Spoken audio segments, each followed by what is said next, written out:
Oh, hello everybody. Welcome my friends and our creative community here. Thanks for joining me.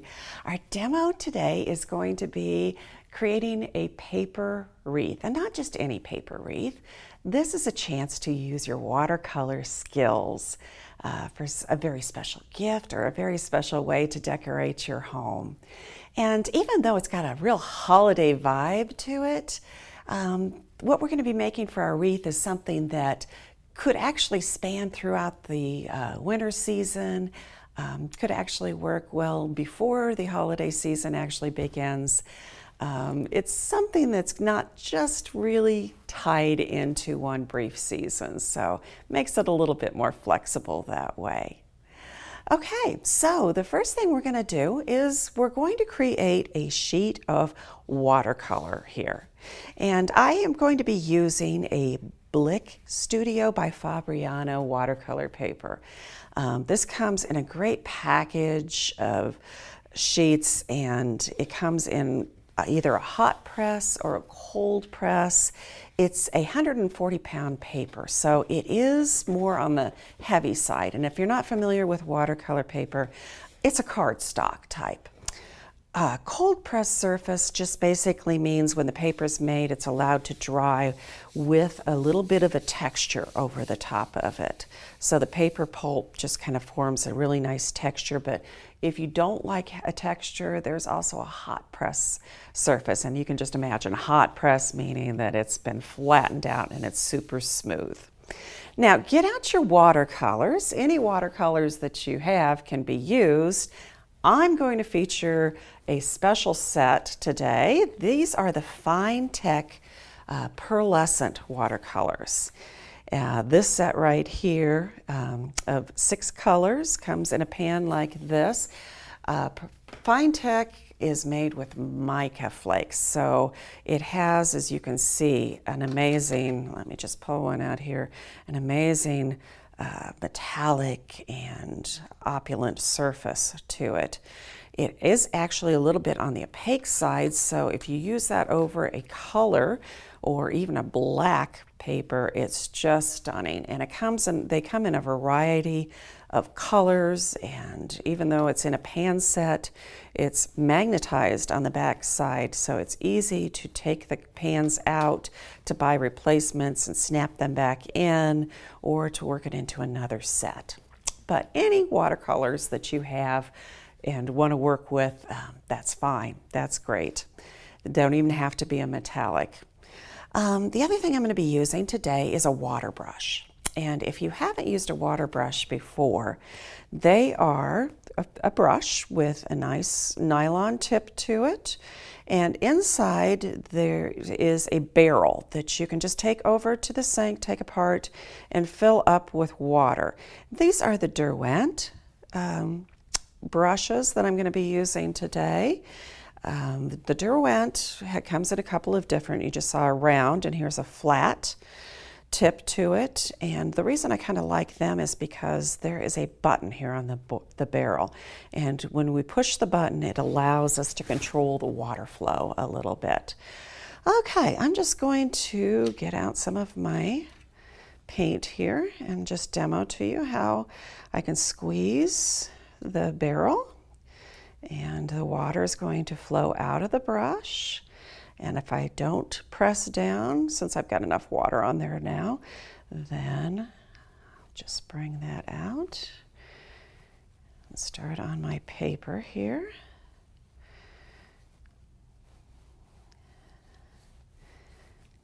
Now, sometimes I like to drip it.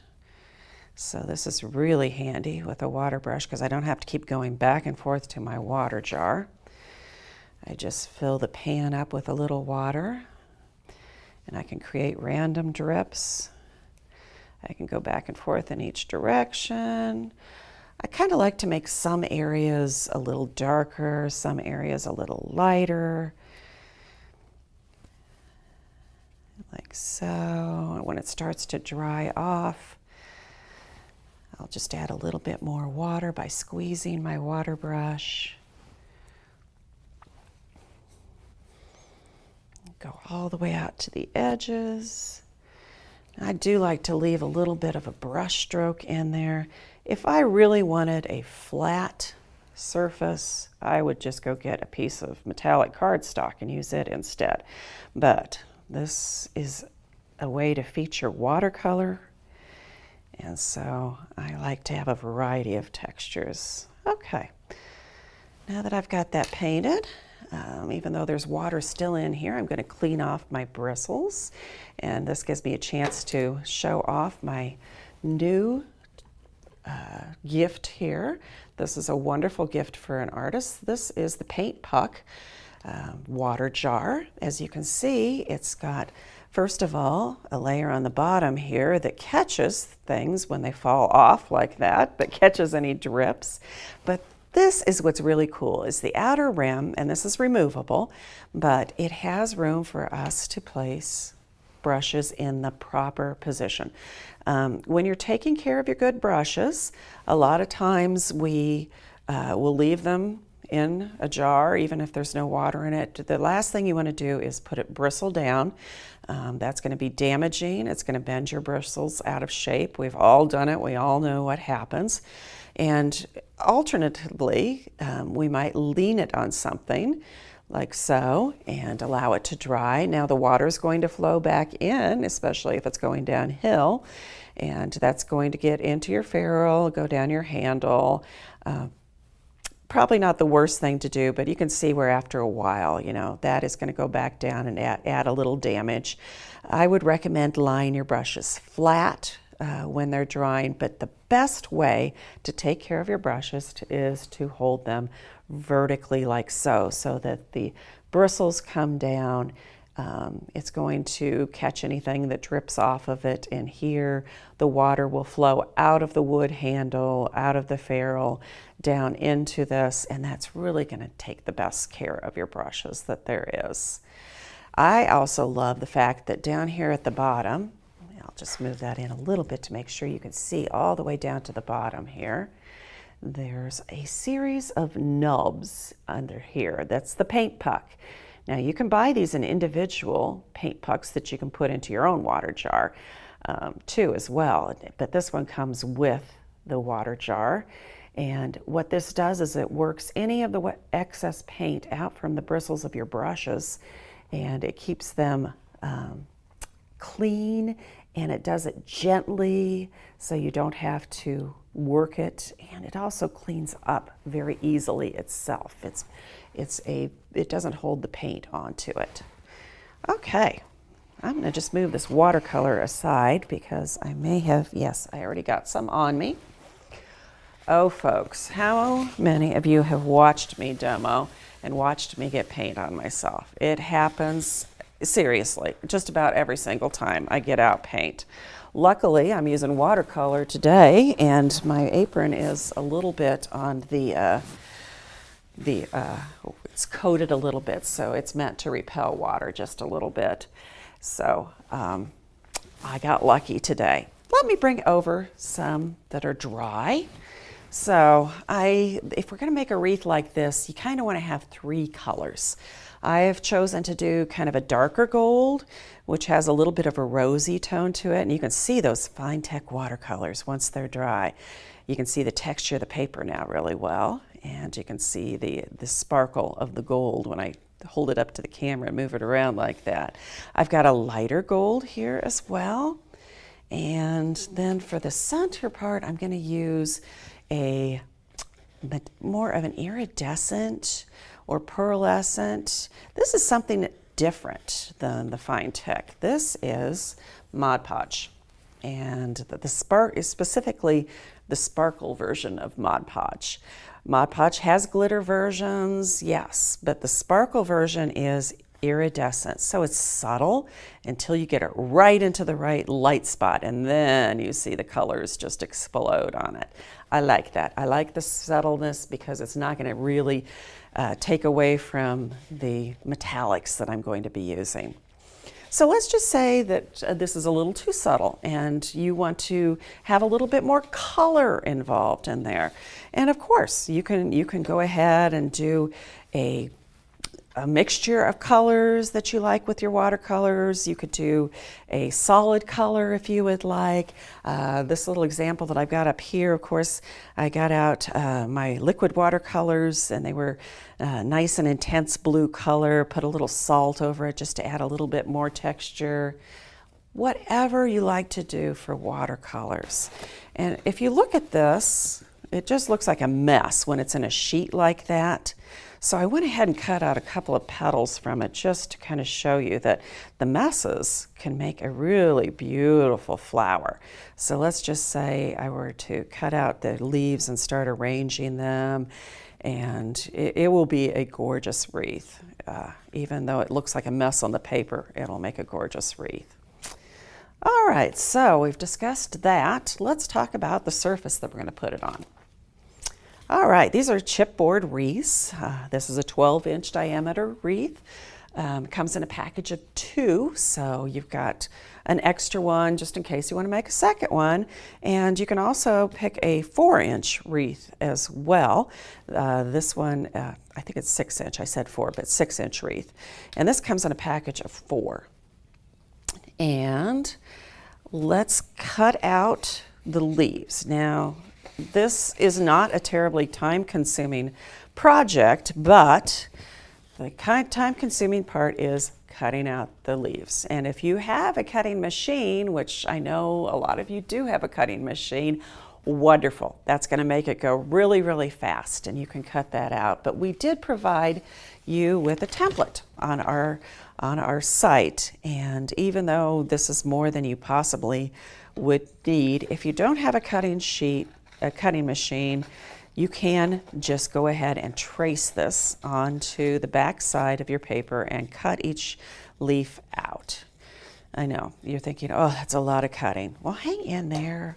Hang on. I'm going to show you an easier way that you can get a lot of them cut out at once. So it can go faster than you think it would. So here I have the one color that I'm going to use, and I'm going to kind of line that leaf shape up with an edge on my page, and then take a pencil and just loosely trace around it. That doesn't have to be precise, because each leaf is not going to be viewed individually. It's going to be viewed as a whole. So if you get a little sketchy with it, that's okay. And we designed this in order to fit together, first of all, and to fit onto a 9.5 piece of paper.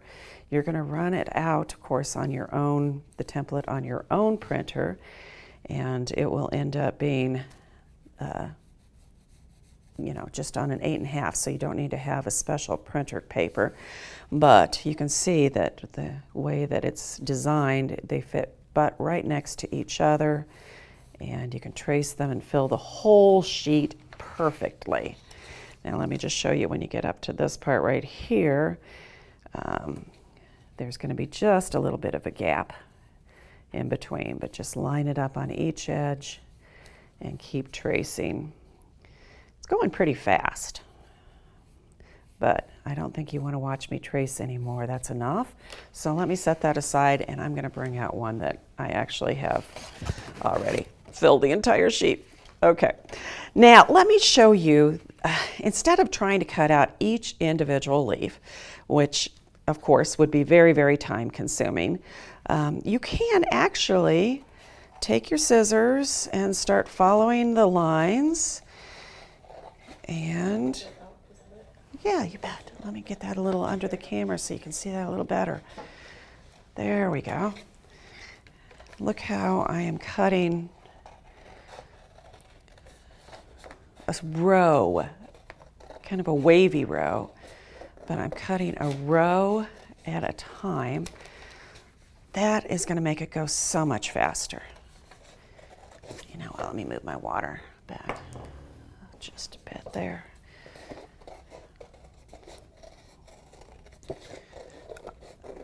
I have, you don't need to have special scissors by any means. And I have found that the larger the scissors, it's a little harder to get in there and cut curves like this. So my whiskers here are just about the right size. They're kind of a medium-sized pair of scissors. Or you could have a bit smaller ones as well. Okay, now when you're done, you can even put them together like so and cut out multiple leaves. At the same time, I would recommend just doing 2 at a time, kind of keeping them aligned as you go.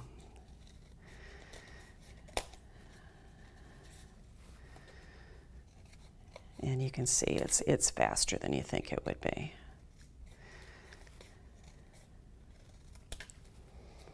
All right, let me clean my area out just a bit. And it's time to start actually putting together the wreath. And I've got the chipboard piece here.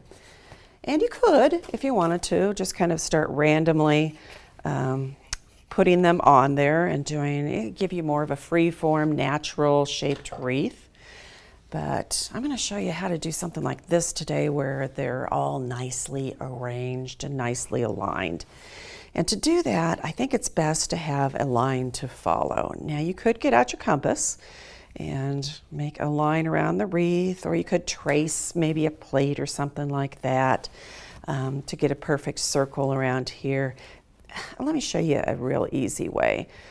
I'm going to just take a ruler and let's see, you can put it pretty much anywhere you want, but I'm going to put it right in the center, and it's a 2-inch wide chipboard wreath.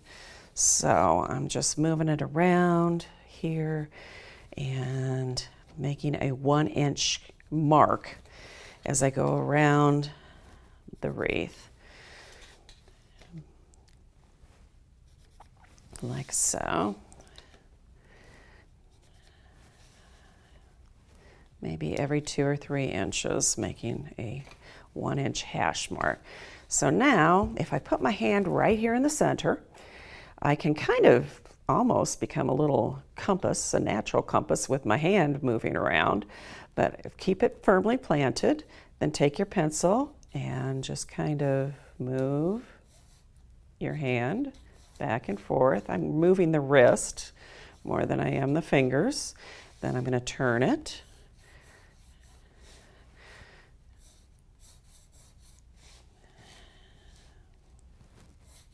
Kind of try to keep, as I turn it, keep my hand in the center. And before you know it, I'm going to have a line marked in the middle.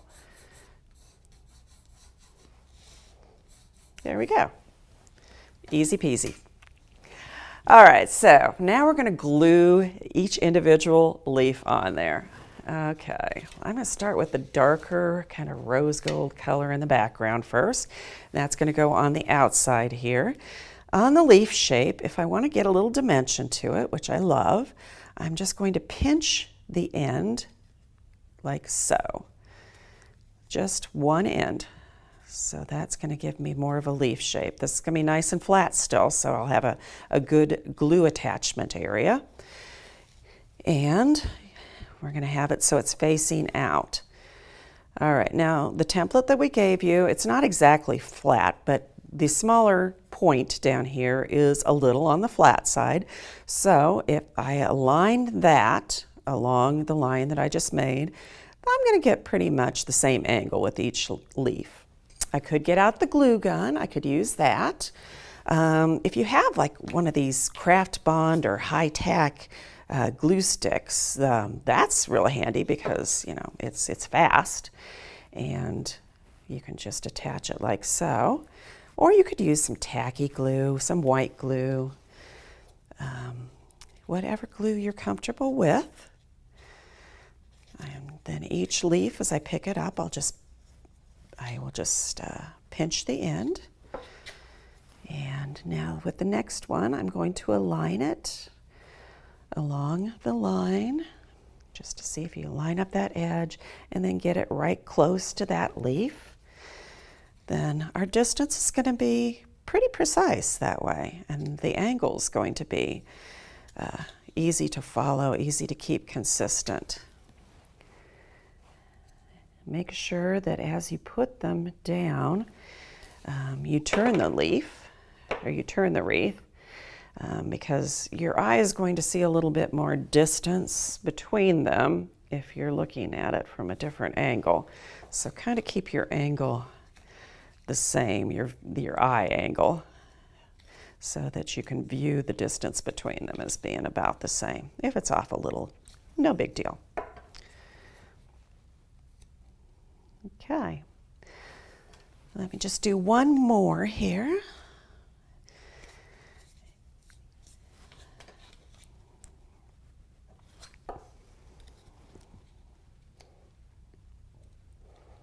Okay, now I'm just going to go ahead and set that aside because I do happen to have one that's already completed. And if you do this precisely, they'll fit together, but chances are you're going to have maybe when you get to the end one that's scooted a little closer to another one, or maybe there's a little bit more distance between them. It happens. All right, so now we're going to do, let me put the lid on my glue stick so it doesn't dry up. Now we're going to do the inside ring, not the middle ring. We're not going in to we're going to do the two back and then do the front ring. So this ring I'm going to make out of some of the lighter color gold. Now you can, let's just say the ones that we just cut out still have the longer point to them. If you want to, you can snip that off and it makes them a little shorter, or you can go ahead and leave that on, whatever you prefer. But the ones I have here are cut down just a little bit. And in this case, because they're going to kind of tuck in with each other, I'm going to just go ahead and make a fold in between both. Instead of pinching the end like I did with the longer pieces, I'm going to make this leaf actually be folded all the way down. Okay, so I drew another line. This time I took my ruler and measured it just a ½ inch away from the inside. So I have another line to follow, but this one is closer to the inside of the ring. And because I'm going to tuck them in together, I am going to just glue one part down and keep the other part so it comes up like this. Okay, here's what I mean by that. Let's switch to the tacky glue now. Okay, so I'm going to put the side that's against the chipboard ring, just the end, and position the point of that leaf right on the line. Next leaf, I'm going to do the same, but you can see how the leaves are starting to tuck together just a little bit. I want to make sure I've got this in a good spot. Let me scoot it up just a little bit. Okay. So I've got that leaf tucked in so the fold butts right against this leaf, but the main thing is I want to make sure that point is on the line.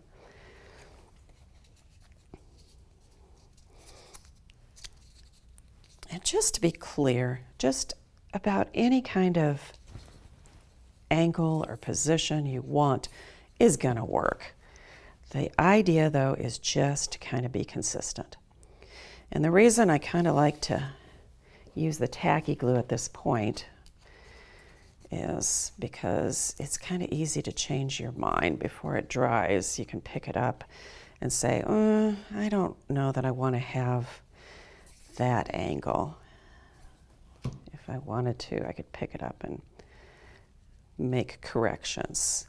Also, when you're using tacky glue, in order to get it to grab faster, put it on and then jiggle it around a little bit. I don't know if there's an actual term for that.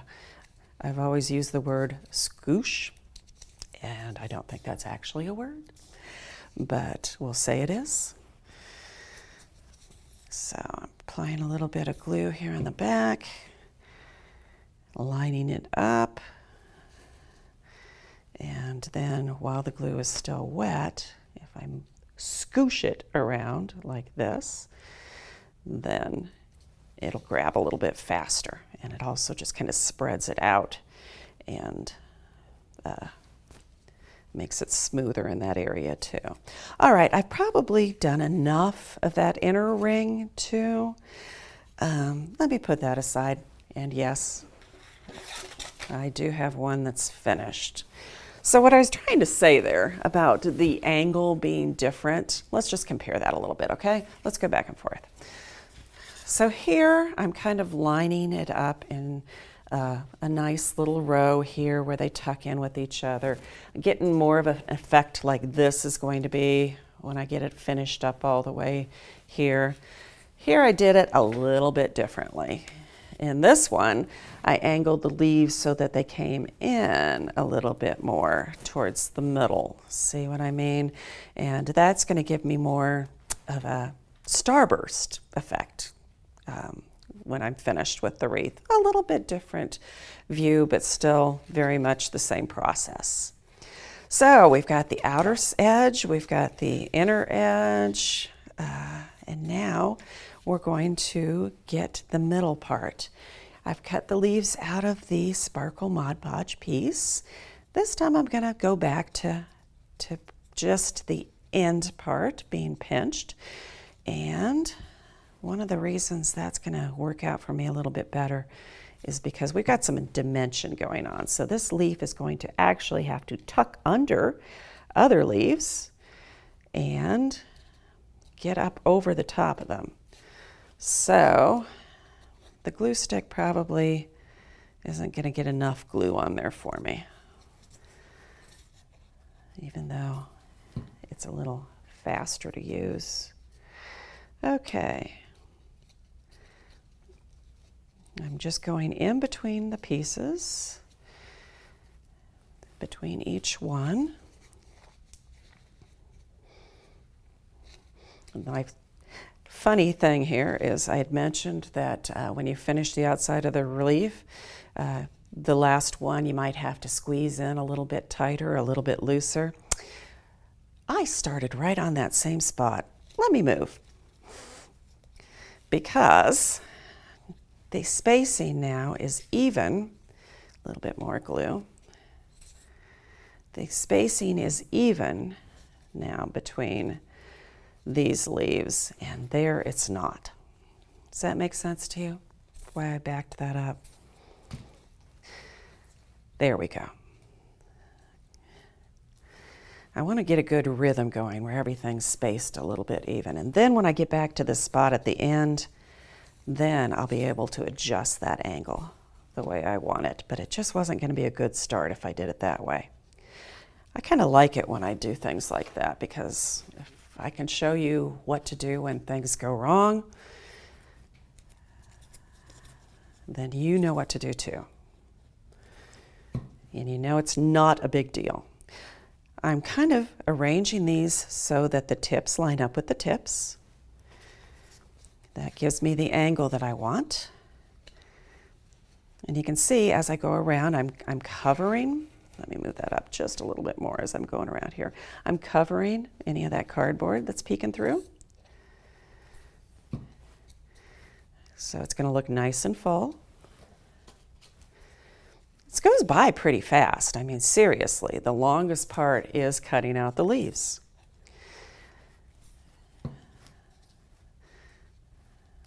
All right, well, I probably got enough on there for you to get the idea of the rhythm that's going around here. Just line up your points with the leaf that's underneath it, and everything should be nicely spaced.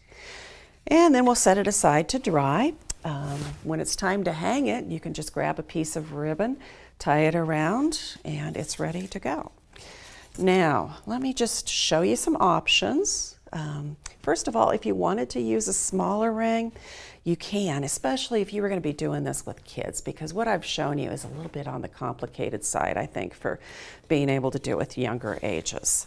So in this case, you can see I took the ring And I didn't even have to draw the position of the leaves. I took a smaller ring and, well, you don't even really have to pinch it. But instead of drawing the line, now I'm using the inside of the ring as my line.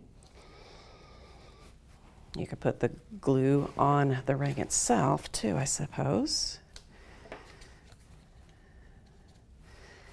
And now I'm just positioning the leaves with each other and making a smaller one. This goes by super fast. And if you kind of line up the angle of the leaf against the bottom, you should be able to get a pretty consistent ring of leaves going around there. And once it's done, with this one, I came back in. I created it first with white paper and came back in and added my gold a little bit later on. I even added another ring and a little sparkle, but that wasn't really even necessary. So let me stick this one back up here real quick so I don't ruin my pretty display. And we'll take a look at this one right here. So this one did the same thing, but only the leaves went back out at pretty much directly away, perpendicular away from the rings, and another layer was added. So I guess there's just all kinds of things that you can do to make this wreath with the same shape of leaves, with the same materials, but just kind of angling it a different way will give you a different look. And you can even put it together when it's white or put it together as a color. And then if you decide to later on think, well, you know, that's nice in the middle, but let's just say I want to put a little bit more gold sparkle or white sparkle or something on the outer leaves. You can go ahead and do that after it's done. Of course, then we have to think about its use and where you're going to hang it. If you put it on a door, of course, it might have a little bit of weather element. Whether it's not something that you want to put outside because it's paper and it's glue and it's cardboard. So if it's going to get wet, it's probably going to get ruined. But if you have an inner door and a storm door, it's going to be fine, but just to be on the safe side, especially in some of the more humid climates, it is a good idea to seal it. And I do have just a fixative, a universal fixative like this, or you could use a Krylon clear seal or something like that. You want to give it a couple light coats. So I would spray it like this, spray from the side so you get under it a little bit, let it dry for a few minutes, come back, give it a second coat. Then turn it over because the moisture will get to the back side as well.